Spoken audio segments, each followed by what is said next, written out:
আসসালামু আলাইকুম সবাইকে। তো আশা করি সবাই ভালো আছো। তো আমাদের আজকের ক্লাসের টপিকটা হচ্ছে যে আমরা নর্মালি যে মাইটোসিসের যে 5টা ধাপ রয়েছে তার মধ্যে আমরা প্রোফেজ, প্রোমেটাফেজ এবং মেটাফেজ পর্যন্ত পড়েছিলাম। আজকে আমরা পড়বো হচ্ছে অ্যানাফেজ এবং টেলোফেজ। আমরা অ্যানাফেজ গত ক্লাসে আমরা অ্যানাফেজের মাঝখানে আমাদের লোডশেডিং হয়ে গেছিলো, শেষ করতে পারি নাই। তো অ্যানাফেজটা শেষ করে তারপর আমরা টেলোফেজ পড়ব এবং টেলোফেজ পড়ার পরে আরও কিছু গুরুত্বপূর্ণ ইনফরমেশন আমরা জানবো, যেটা আমাদের মেডিকেল ভর্তি পরীক্ষা এবং এইচএসসি পরীক্ষায় দুইটাতেই কাজে লাগবে। তো ভালো করে খেয়াল করি যে অ্যানাফেজ ধাপে কি হয়। তো তোমাদেরকে যদি আমি প্রথম থেকে যদি বলি যে অ্যানাফেজ দিয়ে মনে রাখবা হচ্ছে অ্যানাবাস। অ্যানাফেজ দিয়ে মনে রাখবা কি অ্যানাবাস। তো এটা তোমরা একটা পরিচিত ট্রান্সপোর্ট, যে অ্যানা নামের একটা বাস আছে, এন্টারপ্রাইজ আছে। তো ওরা হচ্ছে যে মোটামুটি ভালো, অনেক দ্রুত গতিতে চলে। তো এই অ্যানাফেজ দিয়ে আমরা মনে রাখবো অ্যানাবাস। আর অ্যানাবাস কী করে দেশের এক মেরু থেকে আরেক মেরুতে, এক প্রান্ত থেকে আরেক প্রান্তে যাতায়াত করে মানুষকে পরিবহন করে নিয়ে যায়।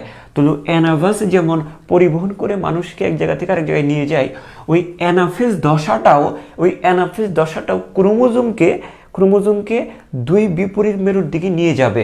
তাহলে দুইটা মনে করো, আমরা নর্মালি জানি যে এখানে কিন্তু আমরা জানি যে একটা ক্রোমোজোম কিন্তু বিভক্ত হয়ে দুইটা অপত্য ক্রোমোজোমে পরিণত হয়। তাহলে একটা ক্রোমোজোম লম্বালম্বি বিভক্ত হয়ে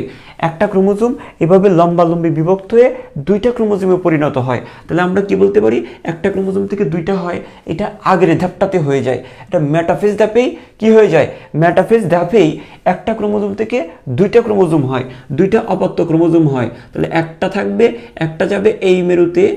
এটা যদি স্পিন্ডল যন্ত্র হয়ে থাকে, আমি যদি একটু করে তোমাদেরকে দেখাই, কারণ তোমাদেরকে তো মেটাফেজটা তারা এখন পড়াচ্ছি না, এটা আমরা গত ক্লাসে পড়েছিলাম, তাই না?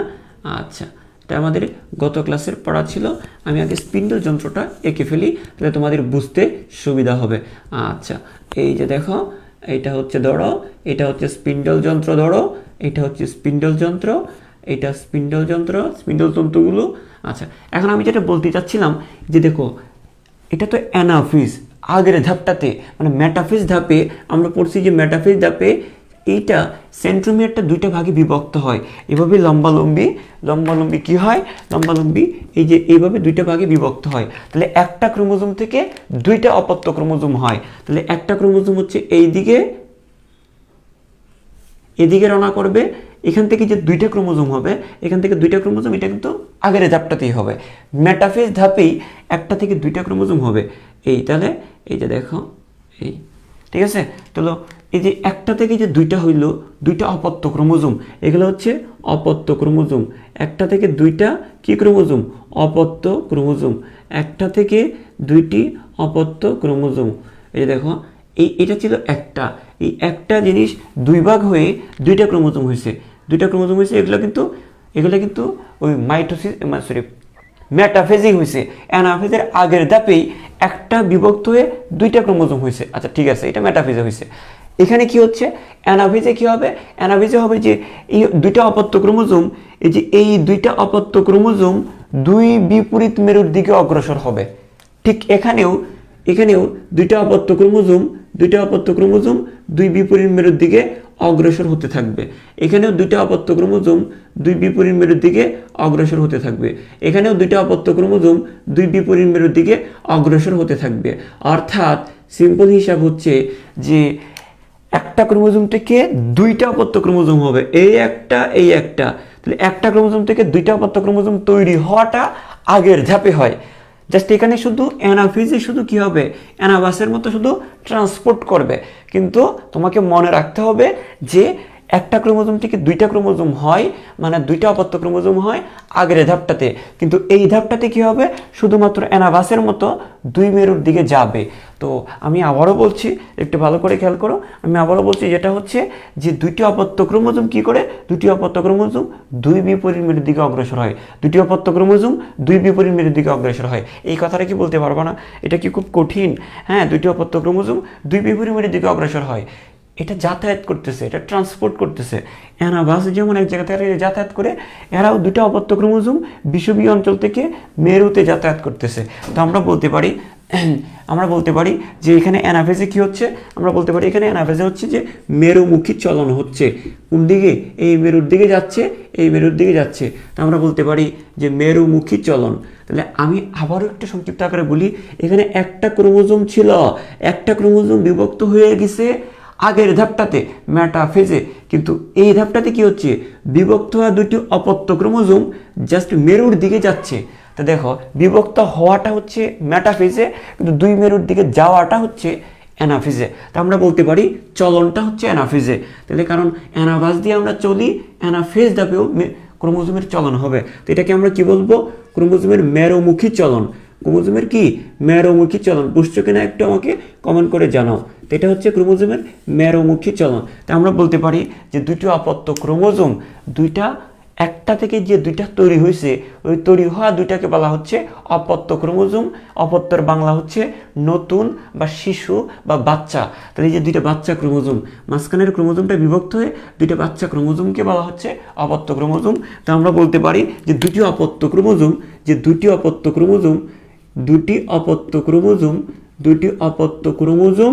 দুই বিপরীত মেরুর দিকে, দুইটি অপত্য ক্রোমোজোম দুই বিপরীত মেরুর দিকে, দুই বিপরীত মেরুর দিকে, দুই বিপরীত মেরুর দিকে, দুই বিপরীত মেরুর দিকে অগ্রসর হয়, দুই বিপরীত মেরুর দিকে অগ্রসর হয়, দুই বিপরীত মেরুর দিকে অগ্রসর হয়, দুই বিপরীত মেরুর দিকে অগ্রসর হয়। বুঝছো কিনা আমাকে একটু বলো তো, যে দুটি অপত্য ক্রোমোজোম দুই বিপরীত মেরুর দিকে অগ্রসর হয়। তাহলে এটা হচ্ছে মেরুমুখী চলন। এই জিনিসটা বোঝা গেছে কিনা আমাকে একটু কনফার্ম করো। ওকে,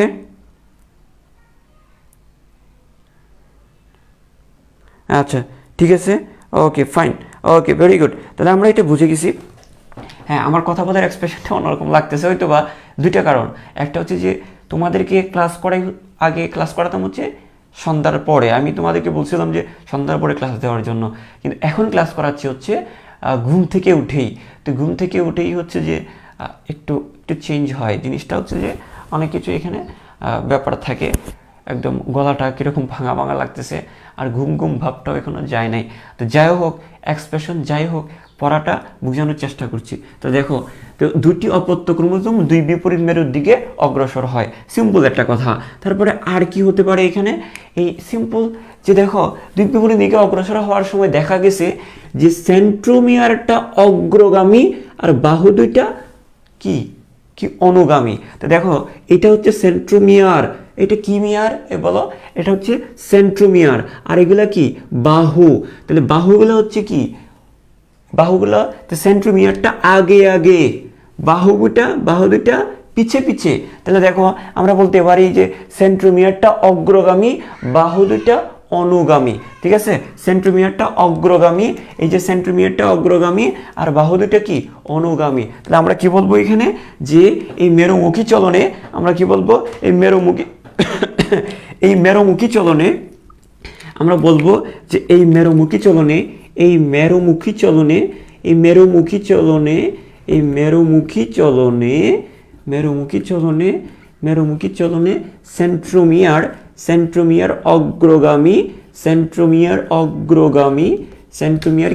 সেন্ট্রোমিয়ার অগ্রগামী, বাহুগুলো কি? বাহুগুলো অনুগামী, এবং বাহুগুলো কি গামী? বাহুগুলো হচ্ছে অনুগামী। ঠিক আছে, বুঝে গেছি আমরা, অনুগামী, বাহুগুলো হচ্ছে অনুগামী। আচ্ছা, এখন আমরা আসি কয় নম্বরে আসবো? এখন 3 নম্বরে আসবো। দেখি আর কি আছে এখানে। দেখো তো, এখানে নর্মাল হচ্ছে যে অ্যানাফেজ মানে হচ্ছে কি? দুই বিপরীত দিকে চলে যাওয়া। আচ্ছা, দুই বিপরীত সিম্পল। অ্যানাফেজ মানে অ্যানাভাস মানে কি? চলন। এখানে জাস্ট চলনটা হবে, একটা ক্রোমোজোম থেকে দুইটা ক্রোমোজোম হবে আগের ধাপে, জাস্ট এখানে দুইটা ক্রোমোজোমের চলন হবে, দুটি অপত্য ক্রোমোজোম দুই বিপরীত দিকে চলে যায়, এটাই হচ্ছে এখানে কথা। এবং এখানে সেন্ট্রোমিয়ারটা হবে এই যে সেন্ট্রোমিয়ার, এটা সেন্ট্রোমিয়ারটা অগ্রগামী, বাহু দুইটা পেছন পেছন অনুগামী। এই যে সেন্ট্রোমিয়ারটা আগে আগে অগ্রগামী, বাহু দুইটা অনুগামী। তো সেন্ট্রোমিয়ারটা হচ্ছে অগ্রগামী, বাহুগুলো হচ্ছে অনুগামী। তো এই কথাটা তো বোঝা গেছে। এখন এখান থেকে এখানে যাওয়ার সময় আর এখান থেকে এখানে যাওয়ার সময় এদের বিভিন্ন আকৃতির দেখা যায়। ক্রোমোজোমগুলো বিভিন্ন আকৃতির হয়, বিভিন্ন আকৃতির হয়। তুমি যখন এক জায়গা থেকে এক জায়গায় হেঁটে যাবা, তোমার মুভমেন্ট চেঞ্জ হবে না? তুমি তো কি স্ট্রেট এভাবে এভাবে হাঁটতে পারবা? এভাবে তো আর হাঁটতে পারবা না। তোমার কি হবে? বডিটা নড়বে, ঠিক আছে? তোমার কি হবে? বডি মুভমেন্ট চেঞ্জ হবে। তাহলে এখানে জিনিসটা হচ্ছে এদেরও কি হবে, এক জায়গা থেকে আরেক জায়গায় যাওয়ার সময় এদের কি হবে, এরা বিভিন্ন আকৃতির দেখা যাবে। তো আমরা বলতে পারি যে এদেরকে বিভিন্ন আকৃতির, হ্যাঁ, তখন বিভিন্ন আকৃতির ক্রোমোজোম দেখা যায়।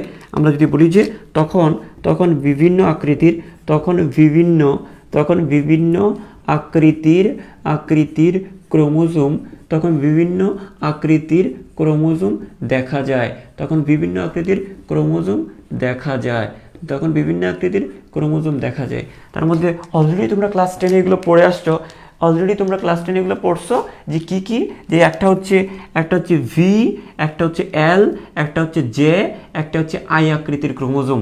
তাহলে কি কি আকৃতি দেওয়া রয়েছে? কিছু ক্রোমোজোম আছে ভি আকৃতির, কিছু ক্রোমোজোম আছে এল আকৃতির, কিছু ক্রোমোজোম আছে জে আকৃতির, কিছু ক্রোমোজোম আছে আই আকৃতির। তা আমরা যদি বলি যে একটু খেয়াল করি, ভি আকৃতির কোনটা হবে? যদি এরকম হয় এই সেন্ট্রোমিয়ারটা যদি একদম মাঝখানে থাকে সেটা হচ্ছে ভি আকৃতির। যদি সেন্ট্রোমিয়ারটা যদি মাঝখান থেকে একটু সরে আসে, ঠিক আছে, সেন্ট্রোমিয়ারটা যদি মাঝখান থেকে একটু করে সরে আসে সেটা হবে এল আকৃতির। যদি সেন্ট্রোমিয়ারটা আরও একটু সরে আসে, এটাকে আমরা বলতে পারি, হ্যাঁ, এটাকে আমরা বলতে পারি জে আকৃতির।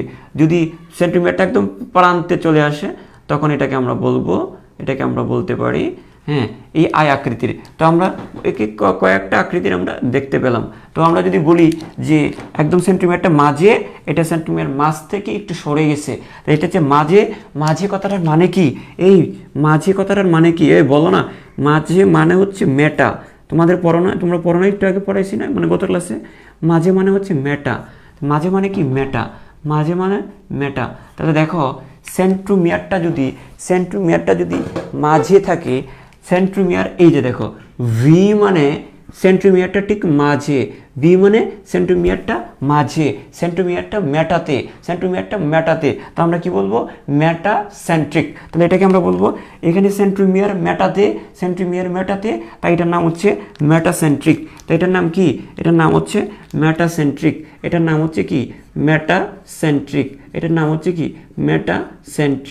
আচ্ছা, যদি মেটা থেকে যদি একটু সরে যায়, মাঝখান থেকে একটু সরে গেছে, মানে মেটা থেকে সরে গেছে, সেটাকে আমরা বলবো সাবমেটাসেন্ট্রিক। মেটা থেকে সরে গেছে এই যে এটাকে আমরা বলবো সাবমেটাসেন্ট্রিক।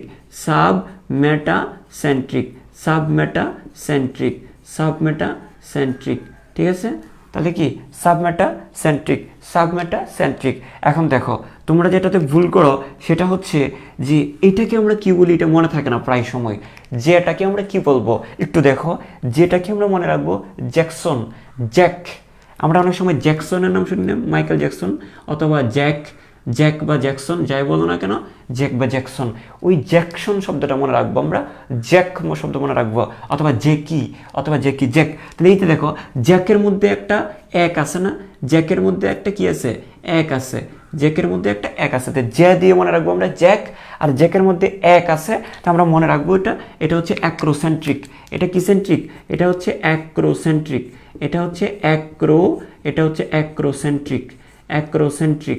ঠিক আছে? অ্যাক্রোসেন্ট্রিক। এটা হচ্ছে কি সেন্ট্রিক?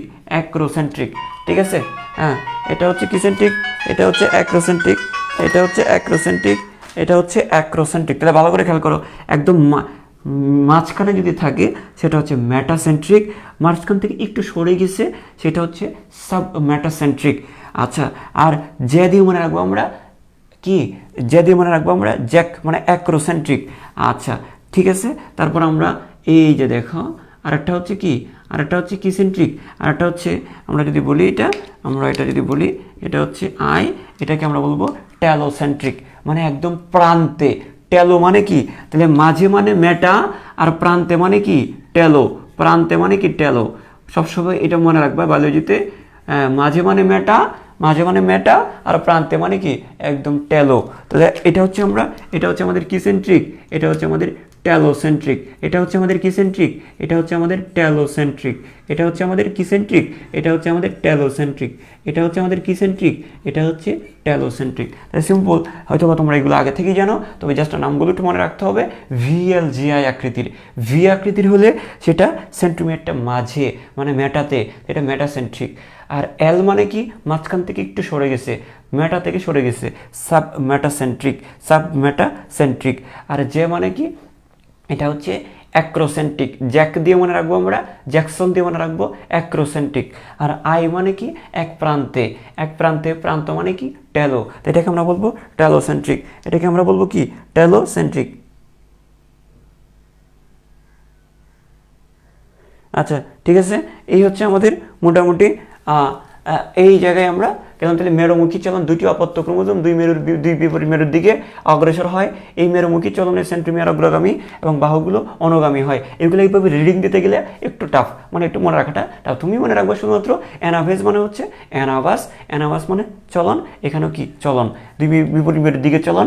আর হচ্ছে বিভিন্ন আকৃতির ক্রোমোজোম দেখা যায় চলার সময়, সেটা মনে রাখবা। এখানে সিম্পল এই কথাগুলি, এখানে এত প্যারা নেওয়ার দরকার নেই। আর চিত্রটা তোমরা এইভাবে আঁকবা। তো আমি এটা বুঝে দিই, আশা করি এই পর্যন্ত সবার ক্লিয়ার, এই পর্যন্ত সবার ক্লিয়ার। ওকে ওকে, ভেরি গুড। আচ্ছা আচ্ছা ঠিক আছে, আমরা যদি অগ্রসর হই, তারপরে হচ্ছে টেলোফেজ। টেলোফেজ, টেলো মানেই তো কি ক্রোমোজোমগুলো যখন প্রান্তে চলে যাবে, সেটাই টেলো মানেই তো প্রান্ত। টেলো মানে কি, এই টেলো মানেই কি বলো, টেলো মানেই তো প্রান্ত, টেলোফেজ। টেলো মানেই কি প্রান্ত, একটু আগে বললাম না, টেলো মানেই হচ্ছে কি প্রান্ত। তো ক্রোমোজোমগুলো যখন প্রান্তে চলে যাবে, টেলোতে চলে যাবে, ক্রোমোজোমগুলো যখন দুই প্রান্তে, দুই মেরুতে যখন পৌঁছে যাবে, একদম পৌঁছে গেলে শুরু হবে টেলোফেজ দশাটা। মনে করো অ্যানাফেজের মাধ্যমে এরা চলে আসছে এখানে, এখন অ্যানাফেজের মাধ্যমে ক্রোমোজোমগুলো এখানে চলে আসছে, এই ক্রোমোজোমগুলো এখানে চলে আসছে, এই ক্রোমোজোমগুলো এখানে চলে আসছে, অ্যানাফেজের মাধ্যমে এই ক্রোমোজোমগুলো এখানে চলে আসছে, এই ক্রোমোজোমগুলো এখানে চলে আসছে, ঠিক আছে, এই ক্রোমোজোমগুলো এখানে চলে আসছে। তো এখানে চলে আসার পরে যে দশাটা শুরু হবে, সেটাকে আমরা বলবো, মানে দুই প্রান্তে পৌঁছে যাওয়ার পর যেটা শুরু হচ্ছে সেটা হচ্ছে টেলোফেজ। ওকে, সিম্পল একটা কথা। তো আমরা বলতে পারি এখানে কি লিখবো, যে ক্রোমোজোমগুলো দুই মেরুতে পৌঁছালে, ক্রোমোজোমগুলো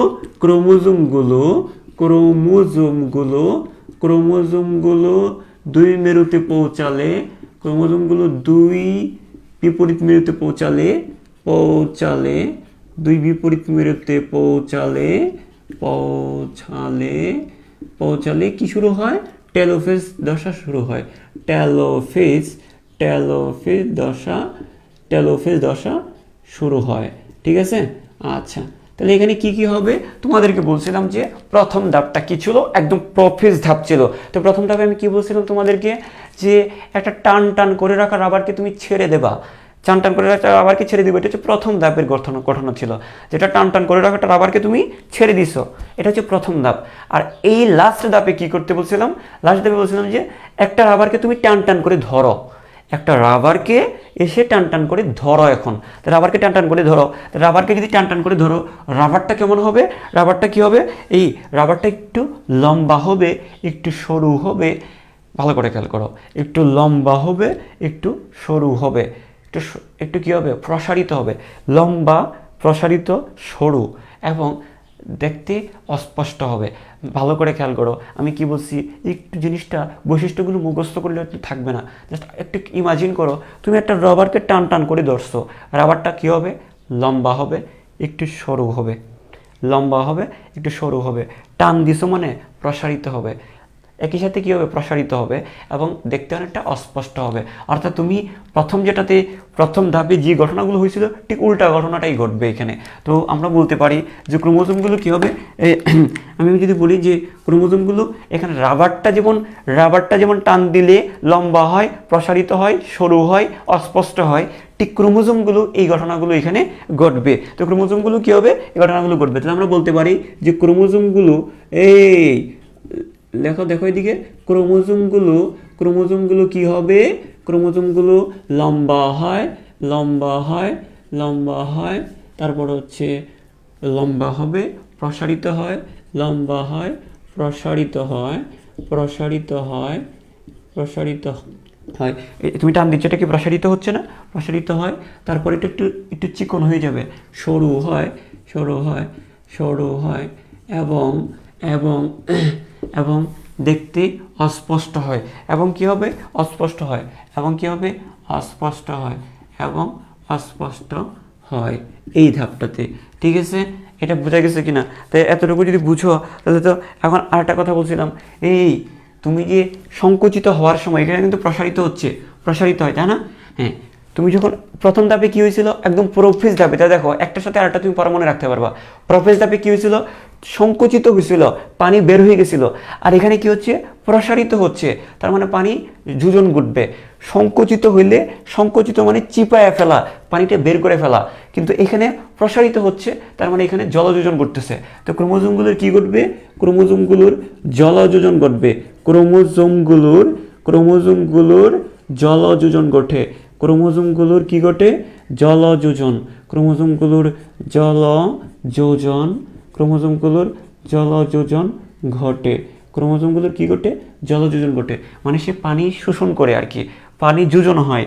জল মানে পানি, যোজন মানে যুক্ত হয়, পানি যুক্ত হয়।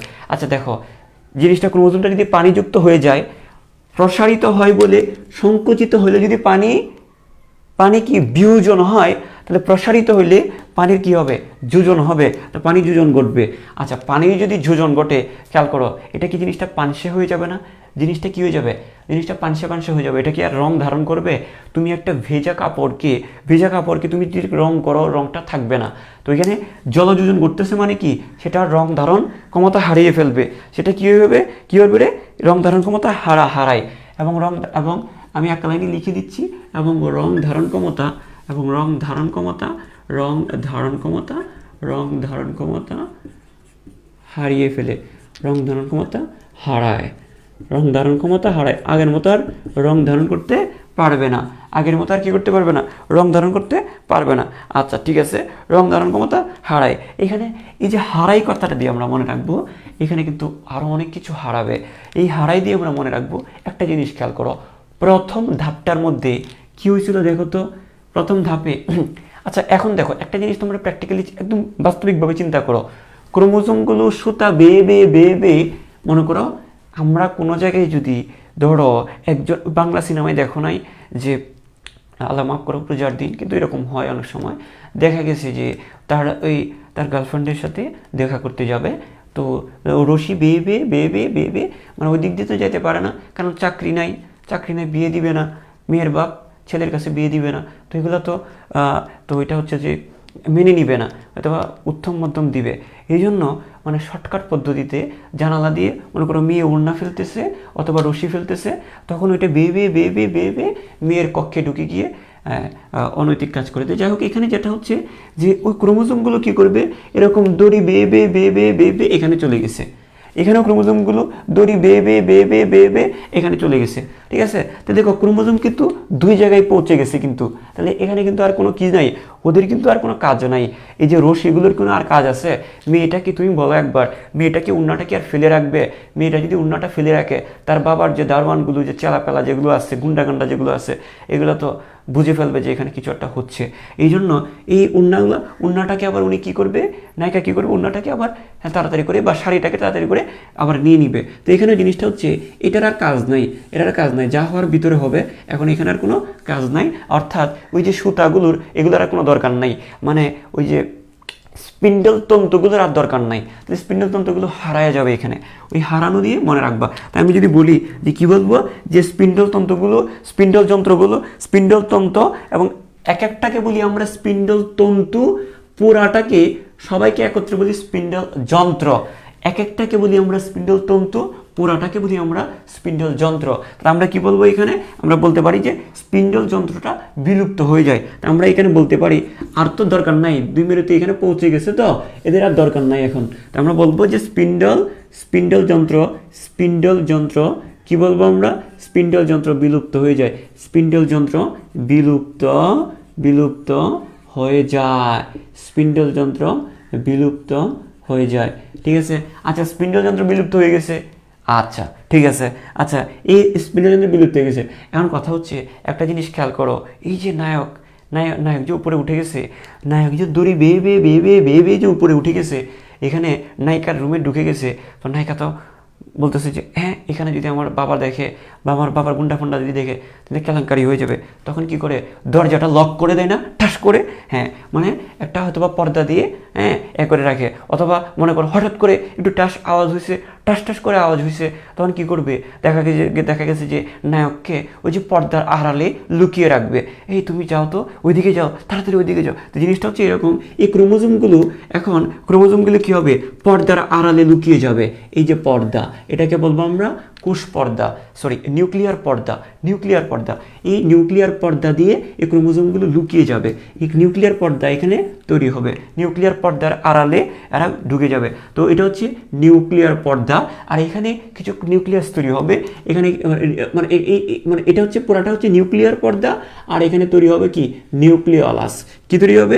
নিউক্লিওলাস। তা আমরা বলতে পারি কি? আমরা বলতে পারি, এদিকে খেয়াল করো, এখানে যে নিউক্লিয়ালাস এবং কি তৈরি হবে একটু বলো, যে এখানে তৈরি হবে যে নিউক্লিয়ার পর্দা এবং নিউক্লিয়ালাস তৈরি হবে। তাহলে আমরা বলতে পারি এই যে এই তন্তুগুলোর আর দরকার নাই, অর্থাৎ কি স্পিন্ডল যন্ত্র বিলুপ্ত হয়ে যায়। আর এবং কি তৈরি হয় তার বিনিময়ে কি তৈরি হয়? যে নিউক্লিয়ার পর্দা এবং নিউক্লিয়ালাস তৈরি হয়। নিউক্লিয়ার পর্দা এবং কি নিউক্লিয়ার পর্দা নিউক্লিয়ার পর্দা এই জন্য পর্দা রাখা জরুরি। দেখো নিউক্লিয়ার পর্দা ও নিউক্লিওলাস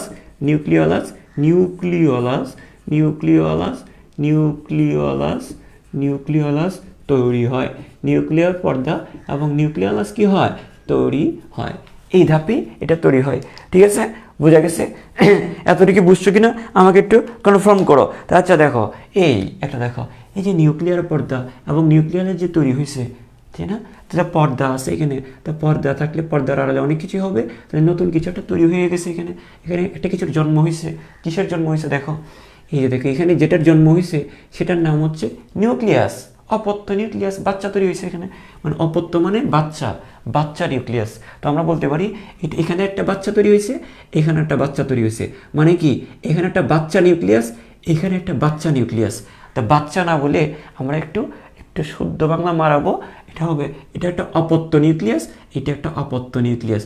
অপত্যের আর একটা বাংলা শব্দ বাচ্চা, তবে আমরা এটা ইউজ করবো না, শুনতে একটু খারাপ দেখে তাই। তো এখানে আমরা বলবো এটা হচ্ছে অপত্য নিউক্লিয়াস, এটা একটা অপত্য নিউক্লিয়াস। তাহলে আমরা বলবো দুই মেরুতে দুইটি অপত্য নিউক্লিয়াস তৈরি হয়। দুই বিপরীত মেরুতে দুটি অপত্য নিউক্লিয়াস তৈরি হয়। দুই বিপরীত মেরুতে দুটি অপত্য নিউক্লিয়াস অপত্য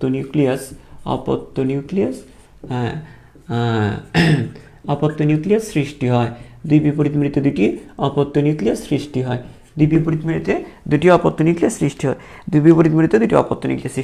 এই তো আমাদের টেলোফেজ শেষ। এখানে আহামরি কিছু না, এখানে জাস্ট টেলো মানে কি? টেলো মানে হচ্ছে মেরু। টেলো মানে আগেই বলছি, টেলো মানে মেরু। মেরু মানে কি? ক্রোমোজোমগুলো দুই বিপরীত মেরুতে যখন পৌঁছে যাবে, মেরুতে পৌঁছে গেলেই টেলোফেজটা শুরু হবে। মেরুতে পৌঁছে গেলে টেলোফেজ শুরু হবে, সিম্পল। আচ্ছা, তারপরে হচ্ছে এখানে আমি কি বলছিলাম যে রাবারটাকে টান করে ধরবো, তাহলে কি হবে? এটা কি হবে? প্রসারিত হবে, তারপরে এটা সরু হবে, লম্বা হবে। আর যেহেতু সরু হয়ে যাবে জিনিসটা, তা দেখতে অনেকটা অস্পষ্ট হয়ে যাবে। তারপর আমরা বলতে পারি যে প্রসারিত হয়, যদি সংকুচিত হলে যদি জল বিয়োজন ঘটে, তা প্রসারিত হলে কি হবে? জলযোজন ঘটবে। আচ্ছা, জল যদি সে ধারণ করে, জল ধারণ করলে রং ধারণ করবে না, অর্থাৎ জলযোজন ঘটে বলে রং ধারণ ক্ষমতা হারায়, জল নিলে রং নিবে না। তো দেখো এটা বুঝলাম আমরা। তো এখানে দুই মেরুতে পৌঁছে গেছে, এদের তো আর কোনো কাজ নাই, স্পিন্ডল যন্ত্রগুলো বিলুপ্ত হয়ে যাবে। আচ্ছা, তারপরে নিউক্লিয়ার পর্দা ও নিউক্লিয়ালাস তৈরি হবে। তখন এই যে নিউক্লিয়ার পর্দা এবং এই যে নিউক্লিয়ার আলাস তৈরি হবে। তো নিউক্লিয়ার পর্দা তৈরি হয়ে গেলে এখানে একটা বাচ্চা, এখানে একটা বাচ্চা, মানে এখানে একটা অপত্য নিউক্লিয়াস, এখানে একটা অপত্য নিউক্লিয়াস তৈরি হবে। তো আশা করি হ্যাঁ, তাহলে এটা দেখো, তোমরা রোজার দিন এগুলো উল্টাপাল্টা কথা বলিও না, আমার সাদা মনে কোনো কাদা নাই। তোমরা উল্টাপাল্টাভাবে নিচ্ছ। আমি যেটা বলছি যে এখানে এখানে বাচ্চা, দুইটা বাচ্চা নিউক্লিয়াস তৈরি হয়েছে, তোমরা আর কি চিন্তা করতেছো, এগুলো এগুলো এগুলো বলবা না, বুঝছো?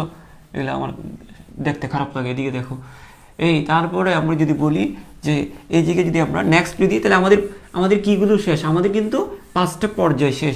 আমাদের প্রোফেজ, প্রোমেটাফেজ, অ্যানাফেজ, টেলোফেজ, এই জিনিসগুলো কিন্তু আমাদের শেষ হয়ে গেল। 5টা পর্যায় আমি যেভাবে বলছি তুমি এইভাবে মনে রাখবা, একদম রিটেন এবং এমসিকিউ দুইটাই কাভার আপ হয়ে যাবে। জাস্ট আমি তোমাকে একটু করে বলি যে এখানে স্যার আপনি কি কিছু বাদ রেখেছেন? না, মূলত যে জিনিসগুলো দরকার সেগুলো আমি বলে দিচ্ছি। এখন এক্সট্রাভাবে তুমি কিছু জিনিস জানতে পারো, সেটা হচ্ছে যে প্রাণী কোষের ক্ষেত্রে আমরা যদি বলি যে প্রাণী কোষের ক্ষেত্রে একটা জিনিস থাকে, আমরা একটু এক্সট্রাভাবে আমরা জেনে নিচ্ছি। বিদ্রোহ মানে কি? বিশেষ দ্রষ্টব্য, এমসিকিউর জন্য লাগতে পারে। যে প্রাণী কোষের ক্ষেত্রে একটু খেয়াল করো, এই দেখো প্রাণী কোষের ক্ষেত্রে দুইটি সেন্ট্রোজোম, মানে প্রাণী কোষের ক্ষেত্রে যে সেন্ট্রোজোমটা থাকে, সেন্ট্রোজোমের দুটি সেন্ট্রিওল পৃথক হয়ে দ্বিমেরুতে অবস্থান করে। আমরা জানি নর্মালি যে প্রাণী কোষেরটা কি থাকে। আচ্ছা ধরো এটা হচ্ছে কি, এটা হচ্ছে স্পিন্ডল যন্ত্র, তাই না? এটা হচ্ছে, ধরো আমি একটু এক্সট্রা কিছু জিনিস জানতেছি। এখন আমাদের কিন্তু 5টা পর্যায়ে পড়া শেষ, কিন্তু তুমি যেগুলো বললাম এগুলো তুমি খাতায় লিখলে তুমি ফুল মার্কস পাবা, এগুলো পড়া শেষ। আমরা এক্সট্রা কিছু জিনিস জানতেছি এমসিকিউর জন্য, এগুলো আমি ওইখানে আলোচনা করি নাই। ওইখানে আলোচনা করলে তোমাদের প্যাচ খেয়ে যাবে, আসল জিনিস মাথায় থাকবে না। তো এগুলো আমরা আলাদা করে এমসিকিউর জন্য জানতেছি। আচ্ছা তাহলে দেখো, এটা হচ্ছে স্পিন্ডল যন্ত্র, এটা হচ্ছে কি যন্ত্র? এটা ধরো স্পিন্ডল যন্ত্র। এখন কথা হচ্ছে, ঠিক আছে এটা উদ্ভিদে তো এরকমই হয়, স্পিন্ডল যন্ত্র এরকমই হয়, তবে প্রাণী কোষের ক্ষেত্রে জিনিসটা হয় কি? প্রাণী কোষের ক্ষেত্রে দেখা গেছে যে এটা যদি একটা সেন্ট্রোজোম হয়, এটা একটা সেন্ট্রোজোম, একটা অঙ্গাণু থাকে সেন্ট্রোজোম, মনে আছে তোমাদের? সেন্ট্রোজোম, এটা হচ্ছে সেন্ট্রোমিয়ার না, সেন্ট্রোজোম। একটা কোষের ভিতর রাইবোজোম থাকে, লাইসোসোম থাকে, সেন্ট্রোজোম থাকে, যেটা হচ্ছে সেন্ট্রোজোম। এগুলো হচ্ছে সেন্ট্রোজোম, ঠিক আছে? তা কী কী থাকে বলছিলাম? যে রাইবোজোম,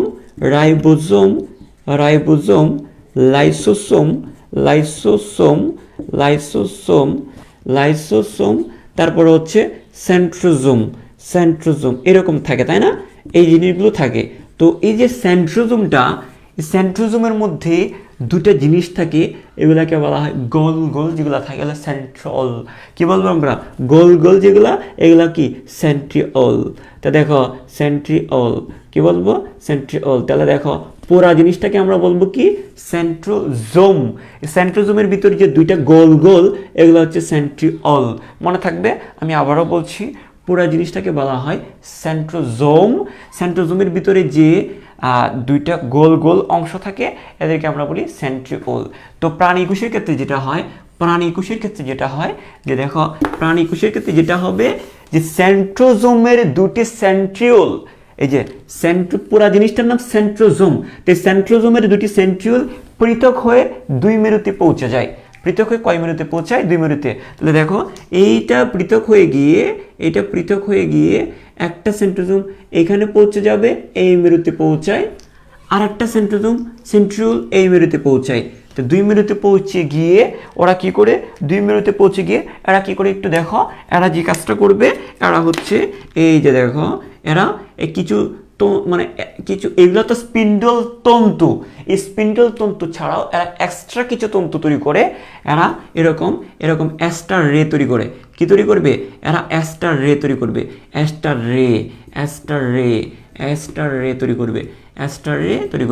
তাহলে দেখো ওই যে স্পিন্ডল তন্তু ছাড়াও আরো কিছু তন্তু তৈরি করবে, যেগুলোকে বলি আমরা অ্যাস্টার রে। তো এগুলোর নাম কি? এগুলোর নাম হচ্ছে, খেয়াল করো, এগুলোর নাম হচ্ছে কি বলো? এগুলোর নাম হচ্ছে অ্যাস্টার রে। এগুলাকে আমরা বলি অ্যাস্টার রে। মানে রে মানে এখানে তন্তুই বোঝাচ্ছে, এখানে অ্যাস্টার রে। এগুলো হচ্ছে মূল তন্তু, এগুলো হচ্ছে স্পিন্ডল তন্তু, এগুলোর সাথে গুলাবানা। এটা হচ্ছে স্পিন্ডল তন্তু, এগুলো হচ্ছে কি তন্তু? স্পিন্ডল তন্তু। এগুলো হচ্ছে স্পিন্ডল তন্তু, আর এগুলো হচ্ছে এক্সট্রা কিছু তন্তু। অ্যাস্টার রে। অ্যাস্টার কেন বলা হচ্ছে? কারণ এরা দেখতে স্টারের মতো। এরা দেখতে কিসের মতো? স্টার বা তারার মতো, হ্যাঁ, তাই এদেরকে আমরা বলি অ্যাস্টার রে। স্টার বা তারার মতো বলে এদেরকে আমরা কি বলে থাকি? অ্যাস্টার রে বলে থাকি। এদেরকে আমরা কি বলে থাকি বলো? এদেরকে আমরা বলে থাকি অ্যাস্টার রে। এখন বলতে পারো, ও স্যার এই যে অ্যাস্টার রেগুলো কি দিয়ে তৈরি হয়? ওই যে তন্তুগুলো, সিম্পল, যত তন্তু আছে সব মাইক্রোটিবিউল দিয়ে তৈরি। এই যে এইখানে যে স্পিন্ডল তন্তুগুলো, যেমন তোমাদেরকে বলছিলাম যে মাইক্রোটিবিউল নামক বস্তু দিয়ে তৈরি, এই যে অ্যাস্টার রে জিনিসগুলো মাইক্রোটিবিউল নামক বস্তু দিয়ে তৈরি। অ্যাস্টার রেগুলো কি হবে? মাইক্রোটিবিউল নামক বস্তু দিয়ে তৈরি হবে, মাইক্রোটিবিউল নামক বস্তু দিয়ে তৈরি হবে। তো আমরা একটু করে বলি যে প্রাণী কোষে স্পিন্ডল যন্ত্র সৃষ্টির পাশাপাশি, তাহলে প্রাণী কোষের ক্ষেত্রে স্পিন্ডল যন্ত্র সৃষ্টির পাশাপাশি সেন্ট্রোজোমের দুটি সেন্ট্রিওল দুই মেরুতে অবস্থান করে অ্যাস্টার রে তৈরি করে। আমি এটা বলতে পারি যে প্রাণী কোষের ক্ষেত্রে স্পিন্ডল যন্ত্র সৃষ্টির পাশাপাশি, আমি একটু লিখে দিই যে স্পিন্ডল যন্ত্র সৃষ্টির পাশাপাশি স্পিন্ডল যন্ত্র সৃষ্টির পাশাপাশি স্পিন্ডল যন্ত্র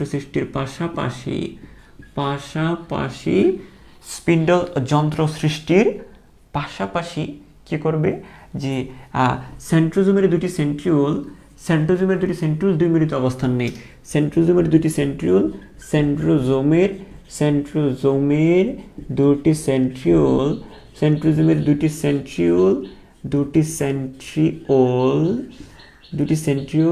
দুই মেরুতে অবস্থান নেই এবং কি করবে ওরা?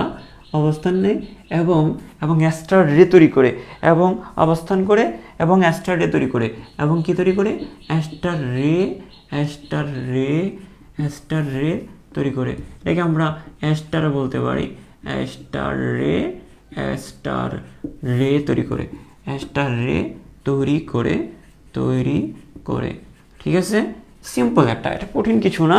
তবে এই অ্যাস্টার রেগুলো কি দিয়ে তৈরি? তোমাদের এই জিনিসটা মাথায় রাখা, আমাদের এটা থাকে যে অ্যাস্টার রেগুলো ওই যে এই যে তন্তুগুলো মাইক্রোটিবিউল নামক বস্তু দিয়ে তৈরি। এখন যদি বলা যে স্যার মাইক্রোটিবিউল জিনিসগুলো কি, এটা হচ্ছে তোমাদের যে উদ্ভিদ বিজ্ঞানের যে প্রথম চ্যাপ্টারটা আছে, কোষ ও কোষের গঠন, এখানে বিস্তারিত আমরা আলোচনা করি। তাহলে দেখো, আপাতত জেনে রাখো যে মাইক্রোটিবিউল একটা বস্তুর নাম। তো আমি যদি বলি যে প্রাণী কোষের, তাহলে এই অ্যাস্টার রে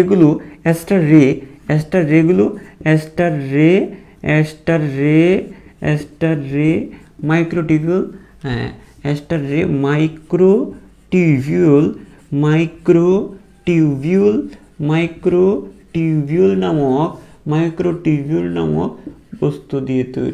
মাইক্রোটিবিউল নামক বস্তু দিয়ে তৈরি, ঠিক আছে? মাইক্রোটিবিউল নামক বস্তু দিয়ে তৈরি। তোমাদের লাইভ অ্যাটেন্ডেন্স খুব কম, ঠিক আছে? তুমি লাইভ অ্যাটেন্ডেন্স কম হলে দেখবা যে আমি যদি ক্লাস নেওয়া বন্ধ করে দিই তখন টের পাবা। লাইভ অ্যাটেন্ডেন্স কম থাকো কেন? আমি কি কোনো অংশে কি কম পড়াচ্ছি?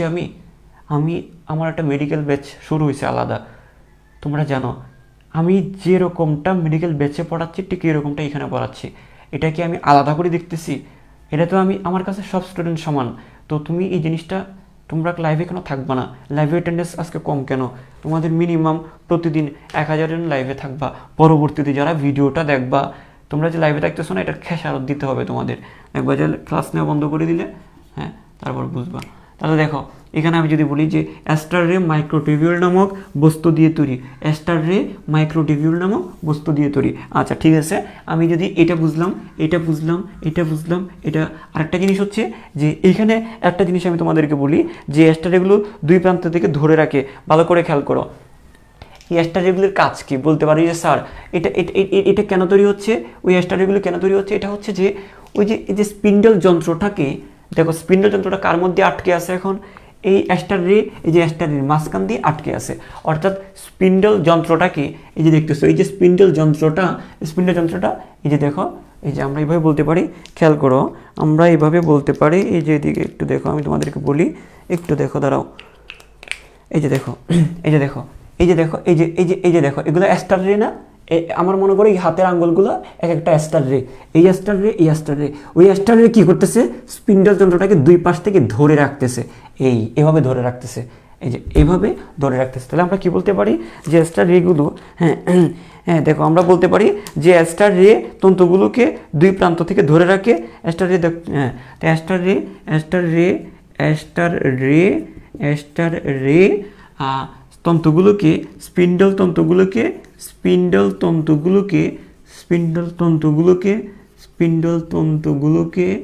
দুই প্রান্ত থেকে ধরে রাখে, দুই মেরুতে ধরে রাখে, ধরে রাখে। আচ্ছা, তাহলে আমরা আরেকটা জিনিস বলবো এখানে যে অ্যাস্টার রে দেখতে তারার মতো। কিসের মতো? অ্যাস্টার রে দেখতে তারার মতো। অ্যাস্টার রে দেখতে অনেকটা কিসের মতো? অনেকটা তারার মতো, দেখতে তারার মতো। হ্যাঁ, অ্যাস্টার রে দেখতে স্টারের মতো, তারার মতো। আচ্ছা ঠিক আছে। আচ্ছা, আমরা এই জায়গায় খেয়াল করি। তাই আশা করি এটা বুঝে গেছি। তাহলে 1 নম্বর 2 নম্বর 3 এগুলো সিম্পল, এত বেশি পেছায় না যে একটা সেন্ট্রোজোমের দুটি সেন্ট্রিওল পৃথক হয়ে 2 মেরুতে পৌঁছে যায়। আমি আবারও বলছি, খেয়াল করো, একটি সেন্ট্রোজোমের 2টা সেন্ট্রিওল 2 মেরুতে পৌঁছে গিয়ে অ্যাস্টার রে তৈরি করবে। সিম্পল একটা কথা বলছি। তো অ্যাস্টার রেগুলো, এই অ্যাস্টার রের যে তন্তুগুলো সেগুলো মাইক্রোটিবিউল নামক বস্তু দিয়ে তৈরি। তারপর হচ্ছে এগুলা কি করে এই অ্যাস্টার রেগুলো এই 2 মেরুকে 2 বিপরীত প্রান্ত থেকে ধরে রাখে, অ্যাস্টার রে দেখতে অনেকটা তারার মতো। আচ্ছা, আশা করি তোমাদের এই পর্যন্ত তোমাদের ক্লিয়ার হয়েছে। ওকে, এখন আমরা কি করতে পারি একটু দেখি। ও এখানে এই যে এটা হচ্ছে আলাদা করে আমরা শিখলাম, prophase, prometaphase, metaphase, anaphase, telophase. 5টা ধাপের বাইরে আমরা আলাদা করে শিখবো, একত্রে শিখবো না। তো এখানে আরও কিছু ইনফরমেশন আমি তোমাদেরকে একটু করে বলে দিই, এটা MCQ এর জন্য লাগবে। তোমরা 2টা জিনিস তোমরা লক্ষ্য করেছ। একটা হচ্ছে যে ক্রোমোজোমগুলো প্রথম ধাপে সংকুচিত হয় না। এই দেখো, ক্রোমোজোমগুলো সংকুচিত হয় না প্রথম ধাপে, মনে আছে? এই যে ক্রোমোজোমগুলো কি টান করে রাবারকে তুমি ছেড়ে দিছো, মানে ক্রোমোজোমগুলো সংকুচিত হয়, খাটো হয়, মোটা হয়, স্পষ্ট হয়। এটা প্রথম ধাপের কাহিনী। এই যে ক্রোমোজোমগুলো যে সংকুচিত হচ্ছে, টান করে রাবারকে তুমি ছেড়ে দিছো, মানে কি রাবারটা সংকুচিত হয়েছে, মানে কি ক্রোমোজোমটা সংকুচিত হয়েছে।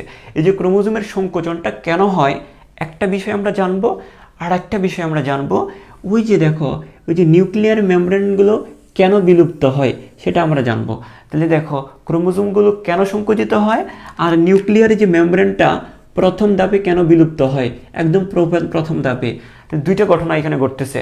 একটা হচ্ছে ক্রোমোজোমগুলো সংকুচিত হয় কী কারণে সেটা আমরা জানবো, আর হচ্ছে যে নিউক্লিয়ার মেমব্রেনটা আস্তে আস্তে বিলুপ্ত হয়ে যায় কী কারণে সেটাও আমরা জানবো। তো আমি প্রথমে একটু যদি বলি, ভালো করে খেয়াল করো যে সাইক্লিন, এটা হচ্ছে যে একটা এনজাইমের কারণে, একটা প্রোটিনের কারণে হয়। সেটা হচ্ছে যে এনজাইম এবং প্রোটিন মিলিতভাবে কাজ করে, যে সাইক্লিন ডিপেন্ডেন্ট কাইনেজ। ঠিক আছে, সাইক্লিন ডিপেন্ডেন্ট কাইনেজ তোমাদেরকে এটা প্রথম বা অথবা সেকেন্ড লেকচারে আমি এটা পড়াইছি, সম্ভবত সেকেন্ড লেকচারে পড়াইছি, যে সাইক্লিন ডিপেন্ডেন্ট কাইনেজ।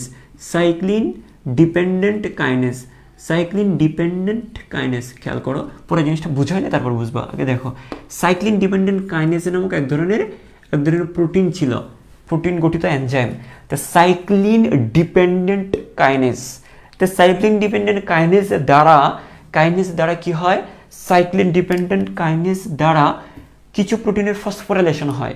দেখো, আমি তোমাদেরকে যদি বলি, এটা যদি নিউক্লিয়ার মেমব্রেন হয়, নিউক্লিয়ার মেমব্রেনেও কিছু প্রোটিন থাকবে। নিউক্লিয়ার মেমব্রেনে কি থাকবে? নিউক্লিয়ার মেমব্রেনে কিছু প্রোটিন থাকে। আবার দেখো, এই যে ক্রোমোজোমের কথা যদি বলি, এই ক্রোমোজোমের ভিতরেও কিছু প্রোটিন থাকবে। তাহলে ভালো করে খেয়াল করো, তো ক্রোমোজোম কোথায় আছে? Nuclear membrane. এটা কি নিউক্লিয়ার মেমব্রেনেও প্রোটিন থাকবে, ক্রোমোজোমের ভিতরেও কি থাকবে? প্রোটিন থাকবে। ভালো করে খেয়াল করো, বুঝো নাই মনে বিষয়টা? আমি আবারও বলতেছি, নিউক্লিয়ার যে মেমব্রেনটা আমরা দেখতেছি, এই নিউক্লিয়ার মেমব্রেনটা কি দিয়ে তৈরি? সংক্ষেপে আমি লিখতেছি, নিউক্লিয়ার মেমব্রেন এটা প্রোটিন দিয়ে তৈরি। আবার ক্রোমোজোম যেটা, সেটাও কিন্তু কি দিয়ে তৈরি? ক্রোমোজোমের মধ্যে হিস্টোন, নন হিস্টোন বিভিন্ন প্রোটিন থাকে, তোমরা জানো। তাহলে ক্রোমোজোমের মধ্যেও বিভিন্ন প্রোটিন আছে, নিউক্লিয়ার মেমব্রেনের মধ্যেও বিভিন্ন প্রোটিন আছে। এখন কথা হচ্ছে, ওই যে সাইক্লিন ডিপেন্ডেন্ট কাইনেজ, এই যে পদার্থটা, এই সাইক্লিন ডিপেন্ডেন্ট কাইনেজ এই প্রোটিনটার ফসফোরাইলেশন ঘটাবে। মানে কি, এই প্রোটিনের সাথে কিছু ফসফেট যুক্ত করবে। তাহলে প্রোটিনে ফসফেট যুক্ত করাকে বলা হয় ফসফোরাইলেশন। তোমাদেরকে বলাইছিলাম যে ক্লোরিন যুক্ত করাকে, আচ্ছা দাঁড়াও ঠিক আছে কিনা দেখতেছি, মোবাইল আমার এটা ভিডিও থেকে বের হয়ে গেছে, আচ্ছা একটু দাঁড়াও, ওকে দেখতেছো সব কিছু ঠিকঠাক, আচ্ছা হ্যাঁ, প্রোটিন গঠিত একটি এনজাইম, ওই যে সাইক্লিন ডিপেন্ডেন্ট কাইনেজ, এটা প্রোটিন গঠিত এক ধরনের এনজাইম বলা যায়। আচ্ছা তাহলে আমি তোমাদেরকে একটু বলি, সকল এনজাইমই তো প্রোটিন দিয়ে তৈরি। তা দেখো ভালো করে খেয়াল করো, আমি যেটা বলতেছি যে জায়গায় বলতেছি ওই জায়গায় ফোকাস করো, এই জায়গায় কান্নাকাটি করে এইদিকে মিস করে যাচ্ছ। তো এদিকে দেখো আমি যেটা বলতেছি যে এই যে নিউক্লিয়ার মেমব্রেনের মধ্যে প্রোটিন থাকে, ক্রোমোজোমের মধ্যেও প্রোটিন থাকে। এখন কথা হচ্ছে নিউক্লিয়ার মেমব্রেনের প্রোটিনের সাথে ফসফেট যুক্ত করায় একে বলা হয় প্রোটিনের ফসফোরাইলেশন। আচ্ছা কোনো কিছুর সাথে ক্লোরিন যুক্ত করানোকে বলা হয় ক্লোরিনেশন, কোনো কিছুর সাথে ব্রোমিন যুক্ত করাকে বলা হয় ব্রোমিনেশন, কোনো কিছুর সাথে ফসফেট যুক্ত করাকে বলা হয় ফসফোরাইলেশন। তা খেয়াল করো, প্রোটিনের সাথে ফসফেট যুক্ত করাকে বলবো আমরা প্রোটিনের ফসফোরাইলেশন। এখানেও এই ক্রোমোজোমের প্রোটিনের সাথে ফসফেট যুক্ত করাকে বলবো আমরা প্রোটিনের ফসফোরাইলেশন। ফসফেট যুক্ত করাকে বলা হয় ফসফোরাইলেশন, প্রোটিনের সাথে ফসফেট যুক্ত করাকে বলা হয় প্রোটিনের ফসফোরাইলেশন। তাই আমরা বলতে পারি যে নিউক্লিয়ার মেমব্রেনের কিছু প্রোটিনের ফসফোরাইলেশন হয়, যার কারণে নিউক্লিয়ার মেমব্রেনটা বিলুপ্ত হয়ে যায়। আবার ক্রোমোজোমের কিছু প্রোটিনের ফসফোরাইলেশন হয়, যার কারণে ক্রোমোজোমগুলো সংকুচিত হয়। এই এতটুকু পর্যন্ত তোমাদের বইয়ে আছে, তোমরা যদি আরো হায়ার স্টাডি করো তোমরা বিস্তারিত জানতে পারবা। এতটুকু এই লাইনটা তোমাদের বইয়ে আছে, তাই আমি এতটুকু পর্যন্ত আমি বলে দিচ্ছি। এটার ভিতরে বা আরো গভীরে যদি ঢুকো তুমি আরো প্যাচ খেয়ে যাবা, তুমি আর সামনে আগাতে পারবো না। তো আমি আবারও বলতেছি, ওই যে দেখো এই যে কিছু প্রোটিনের নিউক্লিয়ার মেমব্রেনে অবস্থিত কিছু প্রোটিনের ফসফোরাইলেশন ঘটে বলে নিউক্লিয়ার মেমব্রেনটা বিলুপ্ত হয়ে যায়। প্রোটিনের ফসফোরাইলেশন ঘটে, তাই নিউক্লিয়ার মেমব্রেনটা বিলুপ্ত হয়ে যায়। ক্রোমোজোমের প্রোটিনগুলোর ফসফোরাইলেশন হয় বলে ক্রোমোজোমগুলো সংকুচিত হয়ে যায়। কথাটাকে বুঝো নাই? আমি বলছি কি বুঝছো? একদম একদম একদম অন পয়েন্টে চিন্তা করো, অন পয়েন্টে। নিউক্লিয়ার মেমব্রেনের প্রোটিনের সাথে কিছু ফসফেট যুক্ত হয়ে যায় বলে এই কারণে নাকি এটা বিলুপ্ত হয়ে যায়। ওকে, আবার ক্রোমোজোমের প্রোটিনের সাথে ফসফেট যুক্ত হয়, মানে প্রোটিনের ফসফোরাইলেশন হয়, যার কারণে ক্রোমোজোমটা সংকুচিত হয়ে যায়। ঠিক আছে, এই দুইটা ঘটনা ঘটে, অর্থাৎ এটা বিলুপ্ত হয়ে যাওয়ার আগে দেখা যায় প্রোটিনের সাথে ফসফেট যুক্ত হয়, প্রোটিনের ফসফোরাইলেশন হয়। আবার এটা সংকুচিত হওয়ার আগে দেখা যায় যে ক্রোমোজোমের প্রোটিনের মধ্যে ফসফেট যুক্ত হয়, মানে প্রোটিনের ফসফোরাইলেশন হয়। ঠিক আছে, এই জায়গাটা এই যে নিউক্লিয়ার মেমব্রেনের প্রোটিনের সাথে ফসফেট যুক্ত করার কাজটা কি করবে? সাইক্লিন ডিপেন্ডেন্ট কাইনেজ করবে। আবার এইখানেও ক্রোমোজোমের প্রোটিনের সাথে ফসফেট যুক্ত করার কাজটাও কি করবে? সাইক্লিন ডিপেন্ডেন্ট কাইনেজ করবে। সাইক্লিন ডিপেন্ডেন্ট কাইনেজ করবে। আচ্ছা বুঝছো কি না আমাকে একটু বলো।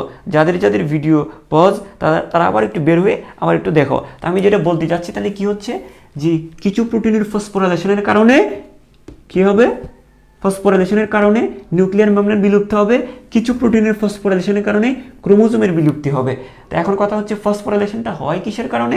ওই যে সাইক্লিন ডিপেন্ডেন্ট কাইনেজ, সাদিয়াকে এই যে দেখো, এই সাইক্লিন ডিপেন্ডেন্ট কাইনেজ দ্বারা কিছু প্রোটিনের ফসফোরাইলেশন হয়, যার কারণে নিউক্লিয়ার মেমব্রেন বিলুপ্ত হয়। এবং সাইক্লিন ডিপেন্ডেন্ট কাইনেজ দ্বারা আরও কিছু প্রোটিনের ফসফোরাইলেশন হয়, যার কারণে ক্রোমোজোমটা সংকুচিত হয়। আমরা এটা বলতে পারি এই যে এর ফসফোরাইলেশনটা, এর প্রোটিনের সাথে ফসফেট যুক্ত হওয়াটা কি করবে? সাইক্লিন ডিপেন্ডেন্ট কাইনেজ এই প্রোটিনটাকে যুক্ত করবে। আবার এখানেও এই প্রোটিনের সাথে ফসফেট যুক্তটা কে করবে? সাইক্লিন ডিপেন্ডেন্ট কাইনেজে করবে। আমরা বলতে পারি যে সাইক্লিন ডিপেন্ডেন্ট কাইনেজ দ্বারা, আচ্ছা আমি তাহলে কি বলতেছি যে সাইক্লিন ডিপেন্ডেন্ট কাইনেজ দ্বারা কিছু প্রোটিনের ফসফোরাইলেশনের কারণে সাইক্লিন ডিপেন্ডেন্ট কাইনেজ দ্বারা আমরা বলতে পারি যে সাইক্লিন ডিপেন্ডেন্ট কাইনেজ। এটা কিন্তু তোমাদের বইয়ে কিন্তু এটা প্রোপেজ ধাপের মধ্যে উল্লেখ করছে। তোমাদের প্রোপেজ ধাপে এই কথাটা বলার দরকার নাই, তুমি এগুলো আলাদা জ্ঞানমূলক হিসেবে জেনে রাখবা। তো দেখো cyclin dependent kinase, cyclin dependent kinase দ্বারা সাইক্লিন ডিপেন্ডেন্ট কাইনেজ দ্বারা কিছু প্রোটিনের ফসফোরাইলেশন, কিছু প্রোটিনের ফসফোরাইলেশনের কারণে কিছু প্রোটিনের ফসফোরাইলেশনের কারণে কিছু প্রোটিনের ফসফোরাইলেশনের কারণে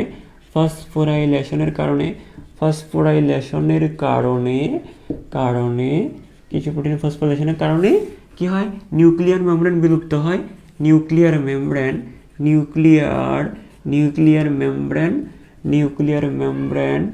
বিলুপ্ত হয়। নিউক্লিয়ার মেমব্রেন কি হয়, বিলুপ্ত হয়। এবং এবং এবং আমরা বলতে পারি এবং আরও কিছু প্রোটিনের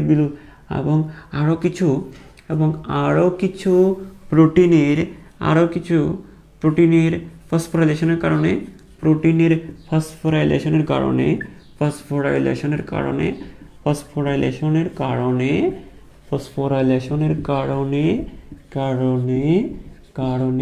কি হবে, ক্রোমোজোমগুলো সংকুচিত হবে। ওই যে রাবারটাকে ছেড়ে দিছো, ক্রোমোজোমগুলো সংকুচিত হবে, কারণে ক্রোমোজোমগুলো সংকুচিত হয়।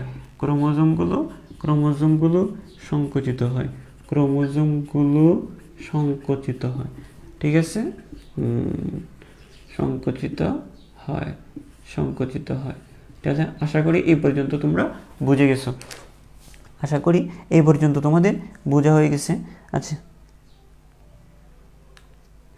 আচ্ছা, তোমরা বুঝছো কিনা আমাকে একটু তাড়াতাড়ি বলো। হ্যাঁ, এ পর্যন্ত ক্লিয়ার কিনা আমাকে একটু কনফার্ম করো। আশা করি তোমাদের ক্লিয়ার। হ্যাঁ, আচ্ছা ঠিক আছে। আমরা যদি বলি তাহলে আমরা এই জায়গাটাতে আমরা তাহলে এই পর্যন্ত, হ্যাঁ আশা করি বুঝছি। হ্যাঁ ভাইয়া, হ্যাঁ ঠিক আছে। আমরা এই জায়গাটাতে আসি যে এখন আমরা আর কি শিখবো, একটু খেয়াল করি। আমরা যেটা শিখতে পারি এখন একটু দেখি যে তোমরা এই চিত্রগুলো আজকে আমি দিয়ে দিব, আমি ছবি তুলে এরকম করে চিত্রটা এঁকে ফেলবা।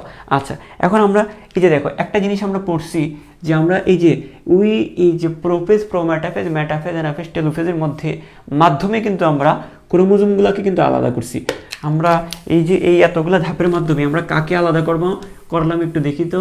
এই শোনো, এই যে prophase, prometaphase, metaphase, anaphase, telophase, ওই 5টা ধাপের মাধ্যমে আমরা ক্রোমোজোমগুলোকে আলাদা করলাম। কিছু ক্রোমোজোমগুলোকে কি করলাম, এই ক্রোমোজোমগুলোকে আমরা আলাদা করলাম, তাই না? এই ক্রোমোজোমগুলোকে আলাদা করলাম। এই ক্রোমোজোমগুলোকে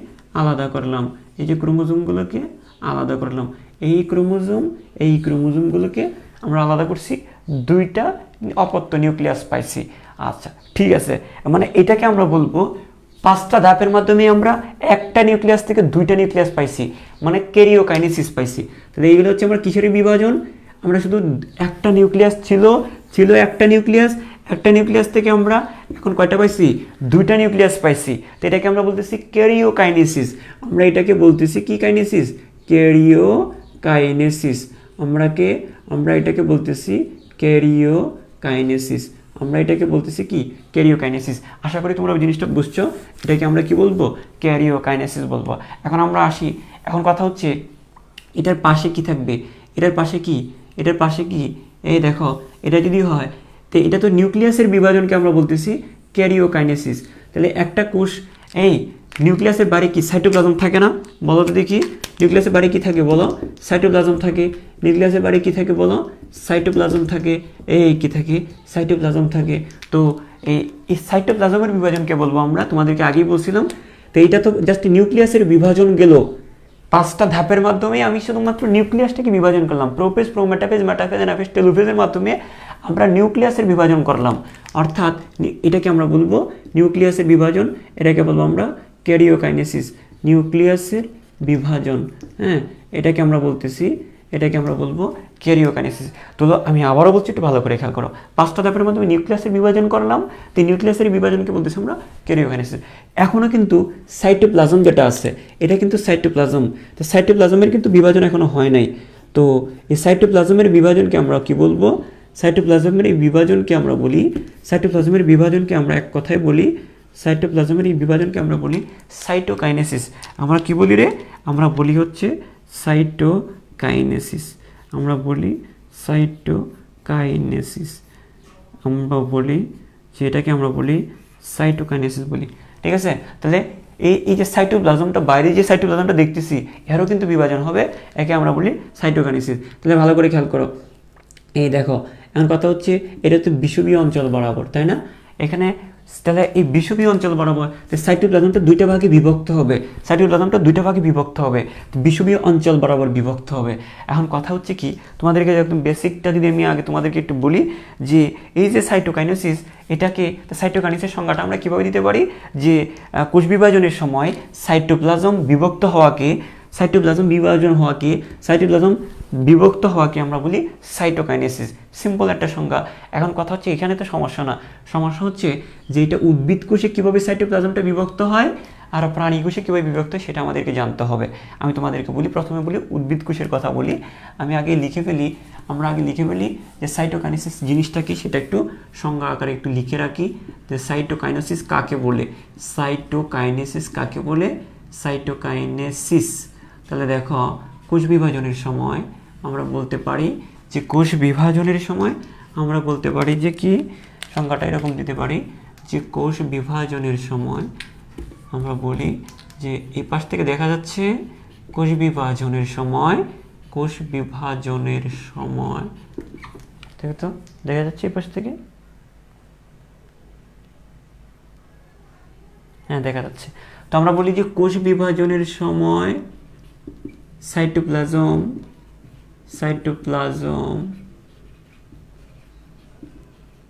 বিভক্ত হওয়ার প্রক্রিয়াকে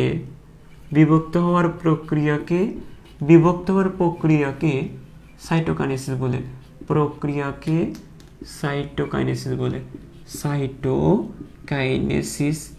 সাইটোকাইনেসিস বলে, ঠিক আছে। আচ্ছা, সাইটোকাইনেসিস বলে। এখন একটা জিনিস মনে রাখবা, এই যে সাইটোকাইনেসিসটা কিভাবে হচ্ছে, উদ্ভিদ কোষে একরকমভাবে হবে, এটা হচ্ছে উদ্ভিদ কোষে একরকমভাবে হবে, আবার প্রাণী কোষে অন্যরকমভাবে হবে। তা আমরা আগে বলি যে যেহেতু উদ্ভিদ বিজ্ঞান পড়তেছি, আমরা বলি যে উদ্ভিদ কোষে কীভাবে তৈরি হয়। আচ্ছা দেখো, ভালো করে খেয়াল করো, জিনিসগুলো দেখো, সহজ কিন্তু বুঝতে সহজ।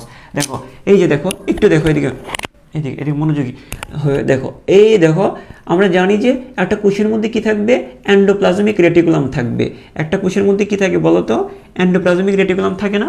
এরকম কতগুলো এন্ডোপ্লাজমিক রেটিকুলাম থাকে, এরকম কতগুলো কি থাকবে বলো কোষের ভিতরে কি থাকবে, এন্ডোপ্লাজমিক রেটিকুলাম। আমি জাস্ট তো কোষের চিত্র রাখতেছি না, জাস্ট বোঝানোর জন্য আমি এভাবে টেনে এঁকে ফেলতেছি। তো এগুলো হচ্ছে এন্ডোপ্লাজমিক রেটিকুলাম। এন্ডোপ্লাজমিক রেটিকুলাম, কোষের মধ্যে কিছু এন্ডোপ্লাজমিক রেটিকুলাম থাকবে। এই কোষের মধ্যে কি থাকবে, এইখানেও নিউক্লিয়াসের চারপাশে কিছু কি থাকবে, কিছু এন্ডোপ্লাজমিক রেটিকুলাম থাকবে। এন্ডোপ্লাজমিক রেটিকুলাম থাকবে। তো ভালো করে দেখো, এদের এন্ডোপ্লাজমিক রেটিকুলাম থেকে কিছু কি আসবে, কিছু ভেসিকল, এন্ডোপ্লাজমিক রেটিকুলাম থেকে কিছু ভেসিকল এবং ফ্রাগমোপ্লাস্ট জাতীয় কিছু পদার্থ। একটা পদার্থের নাম, এখানে নতুন নাম শুনে একদম ভয় পাওয়ার কিছু নাই, উমা এটা কি, এটা কোত্থেকে আসছে, এরকম কিছু করার দরকার নেই। ওই এন্ডোপ্লাজমিক রেটিকুলাম থেকে একটা পদার্থ বের হয়, সেটাকে বলা হয় ফ্রাগমোপ্লাস্ট। কি প্লাস্ট? ফ্রাগমোপ্লাস্ট। তাহলে দেখো, এদের থেকে এক ধরনের পদার্থ বের হয় যেটার নাম হচ্ছে কি, ফ্রাগমোপ্লাস্ট। তো এটা হচ্ছে বিষুবীয় অঞ্চল। তো এটা হচ্ছে কি অঞ্চল, বিষুবীয় অঞ্চল। তো বিষুবীয় অঞ্চল বরাবর কিছু পদার্থ এন্ডোপ্লাজমিক রেটিকুলাম থেকে কিছু পদার্থ মানে কি, ফ্রাগমোপ্লাস্ট। কি পদার্থ? ফ্রাগমোপ্লাস্ট। কি? ফ্রাগমোপ্লাস্ট।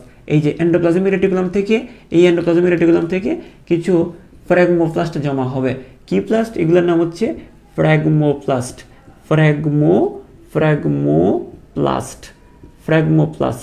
এগুলোর নাম হচ্ছে কিছু ফ্রাগমোপ্লাস্ট এবং কিছু ভেসিকল, এবং কি ছোট কিছু ভেসিকল জমা হবে।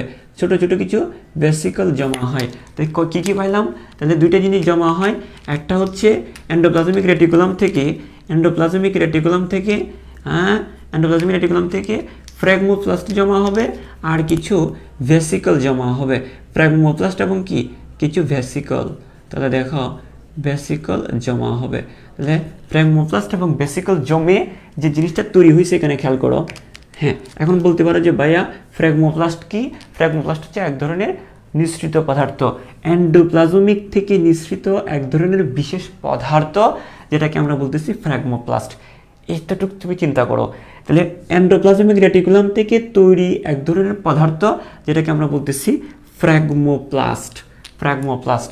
আর এন্ডোপ্লাজমিক রেটিকুলাম থেকে আরও কিছু পদার্থ বের হয় ভেসিকল আকারে, বাবল আকারে, এগুলোকে আমরা বলতেছি ভেসিকল। তাহলে এন্ডোপ্লাজমিক রেটিকুলাম থেকে কয়টা জিনিস পাচ্ছি আমরা? এক হচ্ছে ফ্র্যাগমোপ্লাস্ট আর এক হচ্ছে কি ভেসিকল। তাহলে ফ্র্যাগমোপ্লাস্ট এবং ভেসিকল এখানে জমা হবে, জমা হয়ে যে জিনিসটা তৈরি করলো, দেখো যে জিনিসটা তৈরি করছে এটাকে আমরা বলতে পারি, এই যে জিনিসটা তৈরি হইলো দুইটা মিলে যেটা তৈরি হচ্ছে সেটাকে আমরা বলি কোষ প্লেট। কি তৈরি হয়?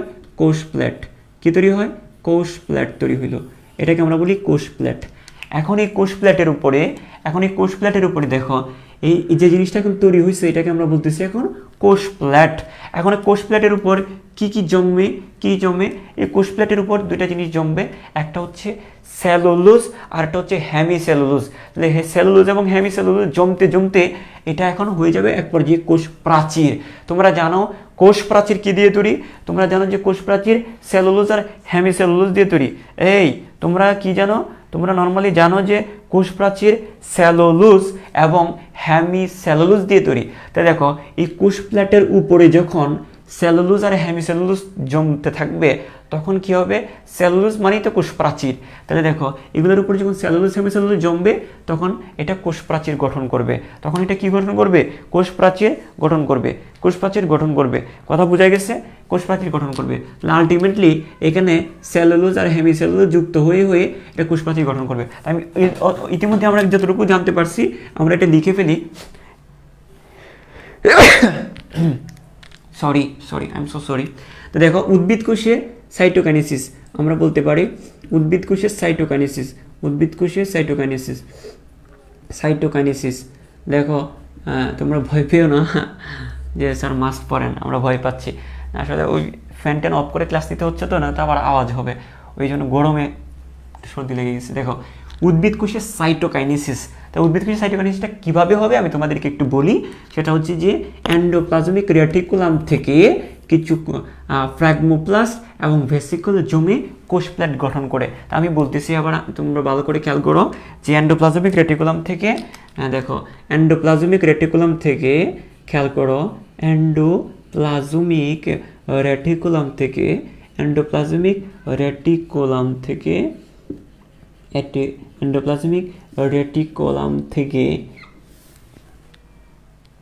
এন্ডোপ্লাজমিক রেটিকুলাম থেকে কিছু পদার্থর নাম হচ্ছে ফ্র্যাগমোপ্লাস্ট এবং কিছু পদার্থ ভেসিকল আকারে এখানে জমা হবে। তো দেখো এন্ডোপ্লাজমিক রেটিকুলাম থেকে ফ্র্যাগমোপ্লাস্ট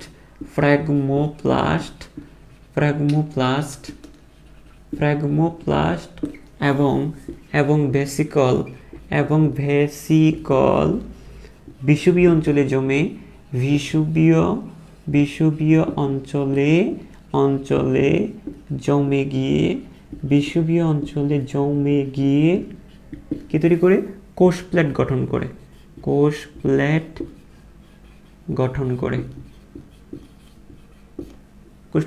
করে। সিম্পল একটা কথা যেটা বলছি যে এই এন্ডোপ্লাজমিক রেটিকুলাম থেকে ফ্র্যাগমোপ্লাস্ট এবং ভেসিকল জাতীয় পদার্থ জমে গিয়ে কি হবে? ভেসিকল, এই যে ফ্র্যাগমোপ্লাস্ট এবং ভেসিকল বিষুবীয় অঞ্চলে জমে গিয়ে কোষ প্লেট গঠন করে। কি গঠন করে? এই যে কোষ প্লেটটা গঠন করে, এই যে কোষ প্লেট যে জিনিসটা হয় কোষ প্লেট গঠন করে। ঠিক আছে, আমরা এটা আশা করি এতটুকু আমরা বুঝতে পেরেছি।